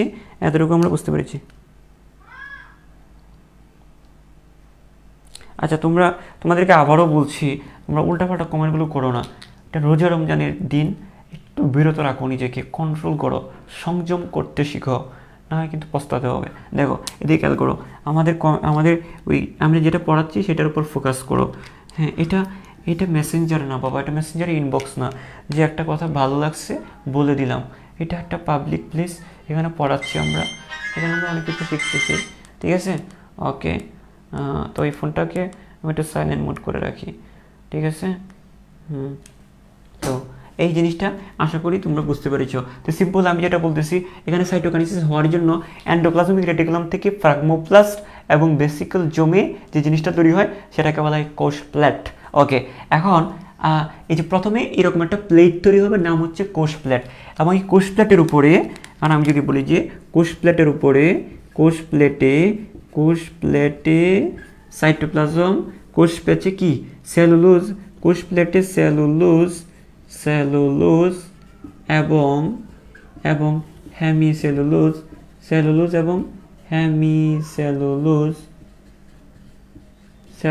এবং হেমিসেলুলোজ জমতে সেলুলোজ, তাহলে দেখো কোষ প্লেটে সেলুলোজ এবং হেমিসেলুলোজ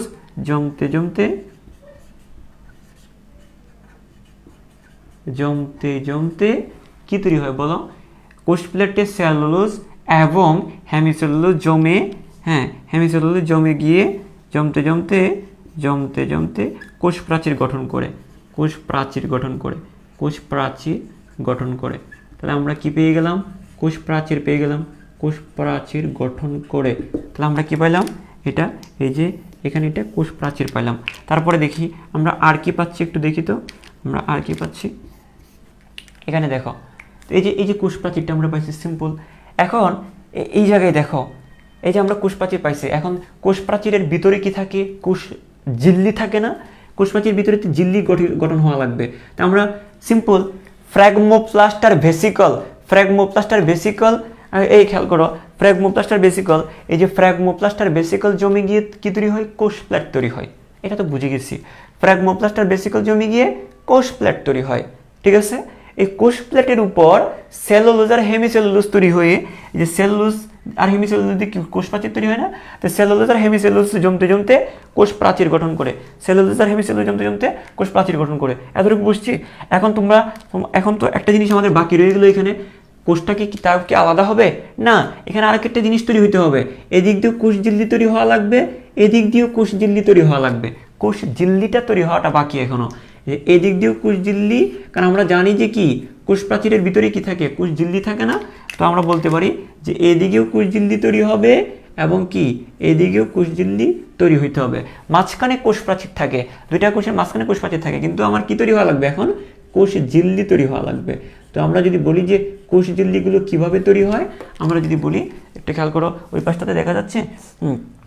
আচ্ছা, ওকে দেখা যাচ্ছে?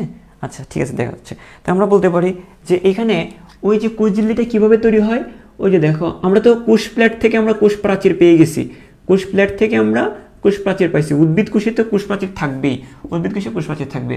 এখন কোষ ঝিল্লিটা আমরা কীভাবে পাবো সেটা আমরা একটু দেখি। আমরা যদি বলি যে এই কোষ ঝিল্লিগুলো যেভাবে তৈরি হয়, সেটা একটু বলি যে কী পদার্থ জমে গিয়ে এখানে কোষ ঝিল্লিটা তৈরি হয়। এখানে হচ্ছে এই যে লাইসোসোম জাতীয় কিছু পদার্থ আছে না? লাইসোসোমের মধ্যে কিছু পদার্থ আছে ফ্র্যাগমোসোম। এগুলো আমি এই যে কোষ ও কোষের গঠন একদম প্রথম অধ্যায়ে এগুলো পড়াই স্টুডেন্টদেরকে, খেয়াল করো। আমি তারপরেও এখানে তো ওই প্রথম অধ্যায়টা তো এখানে আলোচনা করা পসিবল না, জাস্ট একটু করে জেনে রাখো। এখানে কিছু পদার্থ জমে গিয়ে, কিছু ফ্র্যাগমোসোম জাতীয় পদার্থ জমে গিয়ে, খেয়াল করো, দেখো লাইসোসোম জাতীয় কিছু পদার্থ ফ্র্যাগমোসোম, এই ফ্র্যাগমোসোম জমে গিয়ে ফ্র্যাগমোসোম, খেয়াল করো, ফ্র্যাগমোসোম, খেয়াল করো। একটা জিনিস তোমাদেরকে বলি, যে ভর্তি পরীক্ষা শর্ট সিলেবাসে হবে নাকি ফুল সিলেবাসে, একটা ধোঁয়াশা হচ্ছে না? মনে রাখবা, যদি শর্ট সিলেবাসেও যদি হয়, তো শর্ট সিলেবাস পড়ে যে যারা যাবে ওরা একটা ধোঁকা খাবে, কারণ এমনিতেই বইয়ের বাইরে থেকে কিছু কিছু প্রশ্ন আসে। এখন ভর্তি পরীক্ষা যখন শর্ট সিলেবাসে হবে, তখন দেখবো যে শর্ট সিলেবাসের বাইরেও বেশ কয়েকটা প্রশ্ন থাকবে।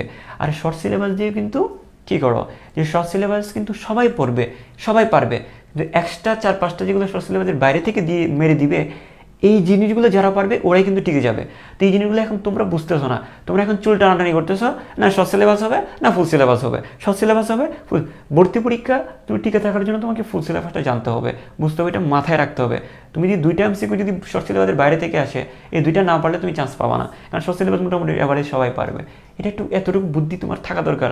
বাংলাদেশের প্রেক্ষাপটে বই থেকেই প্রশ্ন অনেক সময় বইয়ের বাইরে থেকে আসে। ওরা কি এমন কথা বলছে যে এরা বললেই কি শর্ট সিলেবাস থেকে দিবে? ওই তো দুনিয়ার একটা বইগুলা দেখছো 9-10 বই, তোমরা জেনে অবাক হবে। ক্লাস 9-10 বইগুলোতে কী লেখে যে তোমরা জেনে অবাক হবে, আর কি লেখে, তোমরা নিম্নতর শ্রেণী থেকে জেনে এসেছো, তোমরা উচ্চতর শ্রেণী থেকে জানবে। তাহলে আমরা এখানে কি জানবো, ক্লাস 9-10 কি জানবো? তাহলে এগুলো হচ্ছে জাস্ট তোমাদের সাথে যোগ করে, মজা করে, কথা বুঝছো? তো তোমার নিজের ভবিষ্যৎ, নিজের চিন্তা নিজেকে করতে হবে। এগুলো তো আঙ্গুল দিয়ে দেখানোর দরকার প্রয়োজন নেই, তোমরা এমনিতেই বুঝতেছো।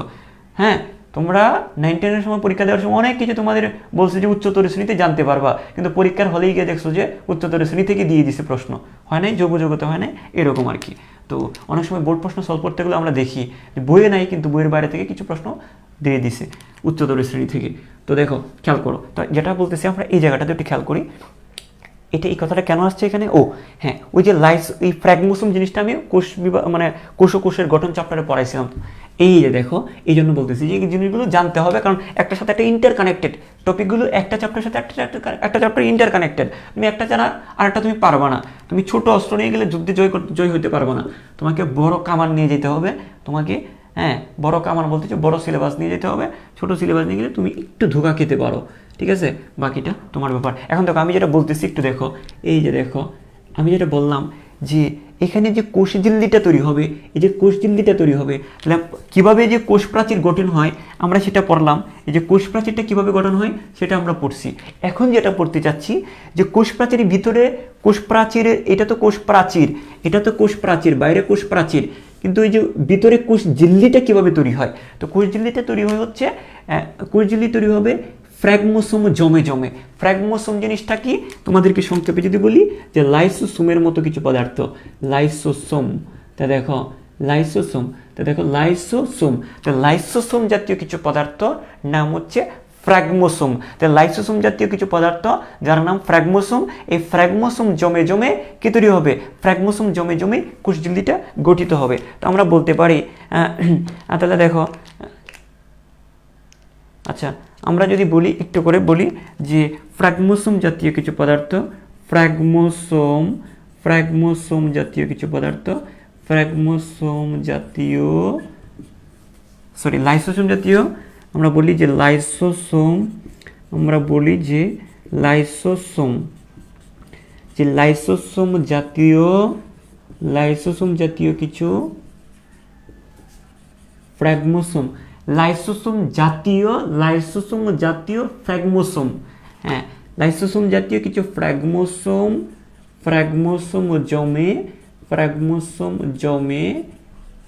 জমা হয়ে কোষঝিল্লি গঠন করে। তাহলে আমরা কি পেয়ে গেলাম, আমরা দুইটা জিনিস পাইছি। কোষঝিল্লির আরেকটা নাম হচ্ছে প্লাজমা লেমা, কোষঝিল্লির আরেকটা নাম হচ্ছে কি প্লাজমা লেমা। তাহলে দেখো প্লাজমা লেমা, তাহলে আমরা দুইটা জিনিস পাইছি, প্লাজমা লেমা গঠন করে। তাহলে আমরা দুইটা জিনিস পাইছি, একটু খেয়াল করো, ভালো করে দেখো। একটা হচ্ছে যে কোষ প্রাচীর গঠন করে পাইলাম, তারপর হচ্ছে কোষঝিল্লি বা প্লাজমা লেমা গঠন করে। এই কোষঝিল্লি বা কি প্লাজমা লেমা গঠন করে, কোষঝিল্লি বা প্লাজমা লেমা গঠন করে। তা দেখো, তাহলে আমরা কি বুঝলাম, একটা হচ্ছে কীভাবে কোষ প্রাচীরটা গঠন হয়, কীভাবে কোষঝিল্লিটা গঠন হয়, দুইটা জিনিস কিন্তু আমরা পড়ে ফেলছি। কীভাবে, আমি আবারও বলছি, কীভাবে কোষ প্রাচীরটা গঠিত হচ্ছে, কীভাবে কোষঝিল্লিটা গঠন হচ্ছে। তাহলে এখানে যদি কোষ প্রাচীর গঠন হয় আর দুই পাশে যদি কোষঝিল্লি গঠন হয়, তো দুইটা কোষ মানে সাইটোপ্লাজমগুলো কি আলাদা হয়ে গেছে না, এই যে সাইটোপ্লাজমটা এই পারে আর এখানে সাইটোপ্লাজম এই পারে বিভাজন হয়ে গেছে, ঠিক আছে, এখানে একটা ব্রেকআপ হয়ে গেছে, ভাঙন হয়ে গেছে, সাইটোপ্লাজমের বিভক্তি হয়েছে। তো ভালো করে খেয়াল করো, আমাদের দুটা জিনিস মাথায় রাখবো যে সাইটোকাইনেসিস মানে, একটু দেখো তোমরা,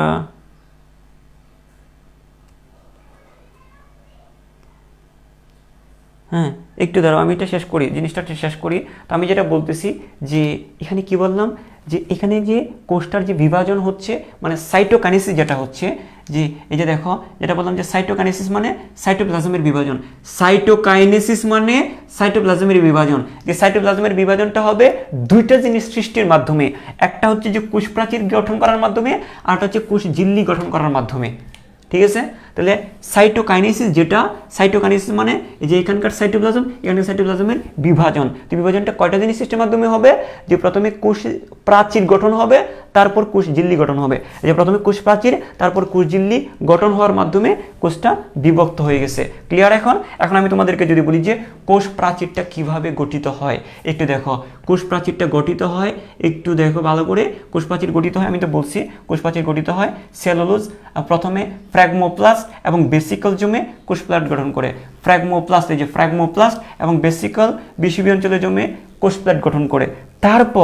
তারপর সেলুলোজ আর হেমিসেলুলোজ জমে গিয়ে কোষ প্রাচীরটা গঠন করে। আমি যদি এখানে বলি যে লাইসোসোম জাতীয় কিছু পদার্থ, হ্যাঁ, আর লাইসোসোম জাতীয় কিছু পদার্থ মানে ফ্র্যাগমোসোম জমে গিয়ে কোষঝিল্লি বা প্লাজমা লেমা গঠন করে। তো তোমরা একদম স্ট্রেট ফরওয়ার্ড চিন্তা করবা, কোষটা বিভক্তি হয় দুটা জিনিসের কারণে। প্রথম হচ্ছে কোষ প্রাচীর গঠিত হয়, তারপর কোষঝিল্লি গঠিত হয়। তো কোষ প্রাচীর গঠনের আগে কি গঠিত হয়? কোষ প্রাচীর গঠনের আগে কি গঠিত হয়? কোষ প্লেট গঠিত হয়। কোষ প্রাচীর গঠনের আগে কি গঠিত হয়? কোষ প্লেট গঠিত হয়। এখন কোষ প্লেটটা কিভাবে গঠিত হয়? ফ্র্যাগমোপ্লাস্ট আর কি ভেসিকল জমে কোষ প্লেট গঠিত হয়, আর হেমিসেলুলোজের আর ওই কোষ প্লেটের উপর সেলুলোজ হেমিসেলুলোজ বসে গিয়ে কোষ প্রাচীর গঠিত হয়। কোষঝিল্লি কিভাবে গঠিত হয়? ফ্র্যাগমোসোম জাতীয় লাইসোসোম জাতীয় ফ্র্যাগমোসোম জমে গিয়ে কোষঝিল্লি গঠিত হয়। ওকে, আচ্ছা, এই পর্যন্ত আশা করি তোমরা বুঝে গেছো। এখন আমরা একটু করে জানবো হচ্ছে, দাঁড়াও, আমি এইটা আসলে ক্লাসটা বেশি আমি আর লম্বা করব না, জাস্ট আমরা বলি এখন এটা প্রাণী কোষে কেমনে হয়, সাইটোকাইনেসিস, প্রাণী কোষে সাইটোকাইনেসিস। আমরা একদম এটা দিয়ে শেষ করে দিচ্ছি যে প্রাণী কোষে সাইটোকাইনেসিস, প্রাণী কোষে সাইটোকাইনেসিস, প্রাণী কোষে কি কাইনেসিস? সাইটোকাইনেসিস। তাহলে আমি যদি প্রথমে একটু বলি, একদম সিম্পল, প্রাণী কোষে আর তো কাবজাপ নাই, প্রাণী কোষে কাবজাপ নাই, আমরা একদম সিম্পলি আমরা এইভাবে বলবো, এটা লাস্ট শেষ করে দিচ্ছি। দেখো, মাঝ বরাবর ভাঁজ সৃষ্টি হয়ে খাজ সৃষ্টির মাধ্যমে, মাঝ বরাবর ভাঁজ হয়ে খাজ সৃষ্টির মাধ্যমে পৃথক হয়। কি বলছি বুঝছো? এটা একটা কবিতার মতো মনে রাখবা। এই যে মাঝ বরাবর ভাঁজ সৃষ্টির মাধ্যমে, মাঝ বরাবর ভাঁজ হয়ে খাজ সৃষ্টির মাধ্যমে কি তৈরি হবে? এটা বিভক্ত হবে। আচ্ছা দেখো, প্রাণী কোষে কি কোষ প্রাচীর তৈরি হওয়ার কোনো দরকার আছে? এই যে কোনো কোষ প্রাচীর তৈরি করার কোনো দরকার নাই, কোষ প্রাচীর তৈরির কোনো দরকার নাই। তাহলে কি কোষ প্লেট তৈরি হওয়ার কোনো দরকার নাই। এই যে দেখো, কোষ প্লেট তৈরি করার কোনো দরকার নাই, ঠিক আছে? শুধুমাত্র কোষঝিল্লি গঠিত হলেই হবে। এই কোষঝিল্লিটা অন্যভাবে হবে। কিভাবে হবে?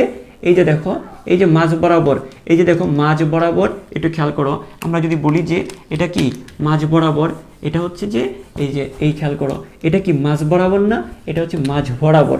তাহলে দেখো, এই মাঝ বরাবর ভাঁজ হয়ে খাজ সৃষ্টির মাধ্যমে, এই যে দেখো কোষঝিল্লিটা, এই যে দেখো আমি যদি বলি যে কোষঝিল্লিটা, এই যে দেখো কোষঝিল্লিটা মাঝ বরাবর, এই কোষঝিল্লিটা এই মাঝ বরাবর ভাঁজ হবে, এই কোষঝিল্লিটাও মাঝ বরাবর ভাঁজ হয়ে, এই যে মাঝ বরাবর ভাঁজ হয়ে একটা খাজ সৃষ্টি হয়েছে। খাজ সৃষ্টির মাধ্যমে দুইটা কোষ পৃথক হবে, সাইটোপ্লাজমটা পৃথক হবে। তা আমরা বলি কি মাঝ বরাবর বলতে এখানে কি বুঝি? এখানে বিষুবীয় অঞ্চল বরাবর, এই বিষুবীয় অঞ্চল বরাবর ভাঁজ সৃষ্টির মাধ্যমে খাজ সৃষ্টির মাধ্যমে মানে ভাঁজ হয়ে খাজ সৃষ্টির মাধ্যমে পৃথক হয়। তা আমরা আমি এইভাবে মনে রাখি যে মাঝ বরাবর সিম্পল, এখানে এত কিছু কাবজাপ নাই। আমরা বলবো যে মাঝ বরাবর আমরা বলবো যে মাঝ বরাবর খাজ সৃষ্টির মাধ্যমে, মাঝ বরাবর খাজ সৃষ্টির মাধ্যমে, মাঝ বরাবর ভাঁজ হয়ে খেয়াল করো, মাঝ বরাবর ভাঁজ হয়ে খাজ সৃষ্টির মাধ্যমে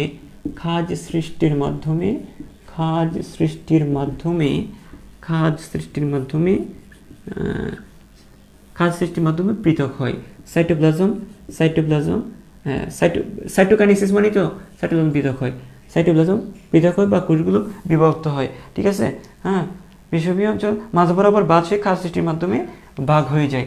আমরা বলতে পারি খাজ সৃষ্টির মাধ্যমে ভাগ হয়ে যাও, বলতে পারি ভাগ হয়ে যায় মানে কি বিভক্ত হয়ে যায়। তাহলে আমরা বলতে পারি, এখানে একটু শুদ্ধ স্টাইল মারাই, তাহলে আমাদের এটা বলতে হবে মাঝ বরাবরের জায়গায় আমরা বলবো, ছন্দ মেলানোর জন্য আমরা এভাবে বলছি, মাঝ বরাবর ভাঁজ হয়ে খাজ সৃষ্টির মাধ্যমে ভাগ হয়ে যায়। এই যে মাঝ বরাবর ভাঁজ হয়ে খাজ কোনটা? এটা হচ্ছে, এটা একটা ভাঁজ হয়ে গেছে না?